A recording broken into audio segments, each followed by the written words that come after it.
Um, so for those of you who don't know me, my name is Baptista De Lima. I'm in my second year of doing my PhD in the Department of Computer Science. My research focuses mostly on augmented reality, which is within the field of educational technology. So I think why my research matters and why do I think it's important is within the education, within augmented reality, there's been a lot of research and study that's been done that says it's largely very effective for students. So I did a review kind of looking at that process. And from my literature review, about 15 out of 94 papers used a type of methodology called participatory action research. And of those 15 papers, only 2 of those papers have recorded long-time use post the duration of the study. So I was really interested into kind of why that was the case. And then on the bottom left here, you can see that there's an article here, which is from the Horizon report. Essentially, what was really interesting about that is that they said that adoption for augmented reality and virtual reality would take approximately 2 to 3 years. And then come the report in 2019, they said adoption would then take 4 to 5 years and would be taking longer from that point.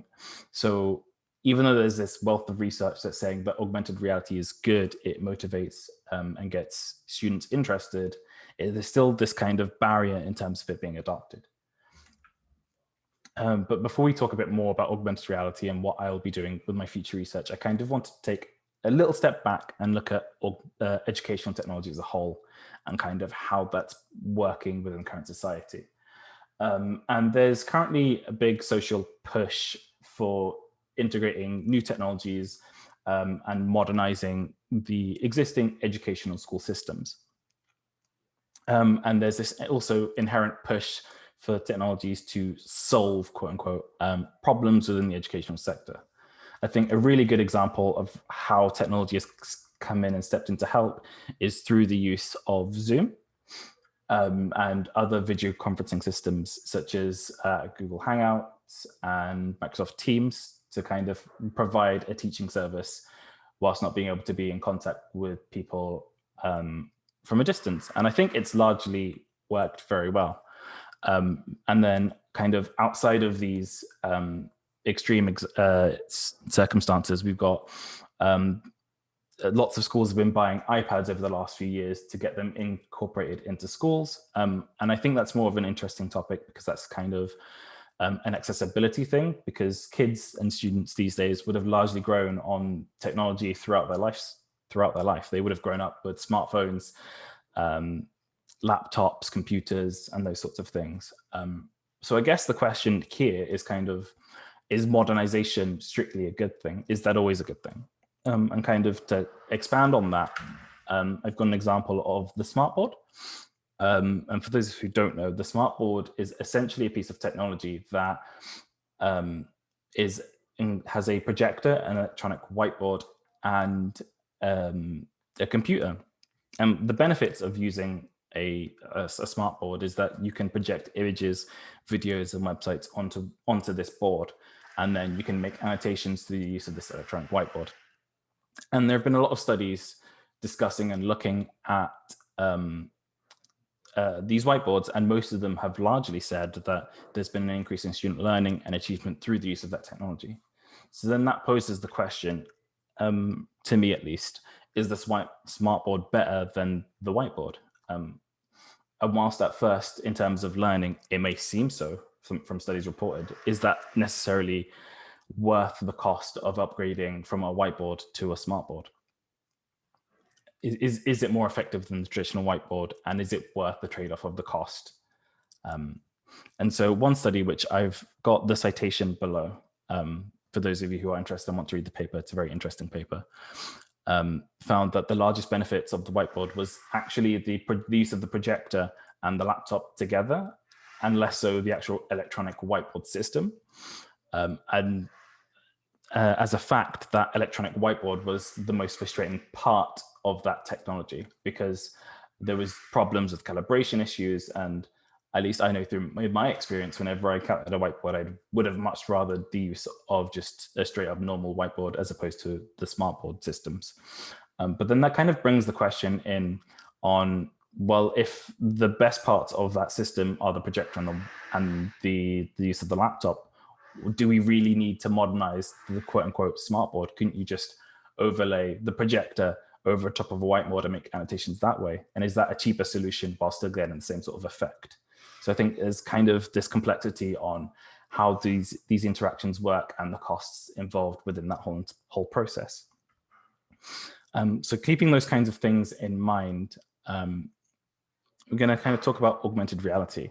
And for those of you who don't know, augmented reality essentially just overlays virtual information over the physical space in real time. So in the top right corner, for those of you who may or may not know, that's an example of Pokemon Go, where you can go walk around the real space and then you can catch Pokemon along the way. And these Pokemon are virtual bits of information that exist solely on your phone. And then more commonly, things like Snapchat and Instagram have things called filters, which allow you to put overlay this kind of information over your screen. So for example, you've got the crown on my head there, and it's changed the color of my eyes and filled up my beard a bit more and changed the color. And in those two examples, they use mobile phones, but that's not the only way that it can be implemented. So you've got something here in the middle called the HoloLens. And this is a wearable piece of technology with a little glass, so you can see the real world, and then information will be put onto the glass that's visible to whoever's wearing that. And then you've also got in the bottom left-hand corner something that's called a physical system, or that I would call a physical system, because you've got a projector over the top and a computer that projects this information. And in that example, it's projecting the contours and the shape over this sandbox. So as you move the sand, it will change the geometry and the landscape of that box and those projections. So to kind of move forward, and what I'm doing to further this research and further this area is I'll be getting and talking to teachers and seeing what technologies they're currently using, either in this current COVID pandemic situation or also the traditional sense outside of the COVID situations, and how effective they think those technologies they were using were. And then it's kind of taking that information and kind of those limiting points and kind of taking them as design points to kind of think, how does augmented reality sort of fit these situations and examples? And how can we build something that's a bit more focused towards the teacher as opposed to kind of these learning environments? And then give them back to the teachers, and then they can reflect on how effective either the process has been and how effective that technology is through its use. And all that sort of contributes to this idea that I think that I kind of want to push with my research is, should we really be developing to enhance learning environments, and more specifically, making the distinct difference between learning environments and teaching environments? Because although they kind of sound quite similar, they're very, very different situations. So for example, in the bottom right-hand corner, you've got one teacher with however many students. How would a teacher be able to effectively manage that classroom to make sure that every student needs the help that they require? And so in this example, they're using that wearable piece of technology, and students can submit once they've finished questions and how well they've answered those questions. And I think they had another option there, which you see the question marks and the pie chart that tells you how many students are confused. And it also gives a way of anonymity to the student without necessarily saying, hey, help me, which is one of the benefits I think I've heard and seen from the use of Zoom. And I think it's really important to distinguish the learning environment being different to the teaching environment. And if we improve the learning environments, does that take away agency from the teachers? Because if the learning environment is effective enough, then what's the point of having a teacher per se? So I think those are the kind of questions and bits of my research that I want to move forward and kind of tackle and provide some insight for through the duration of my PhD. That is the end of my talk. Thank you all for listening. And do you have any questions?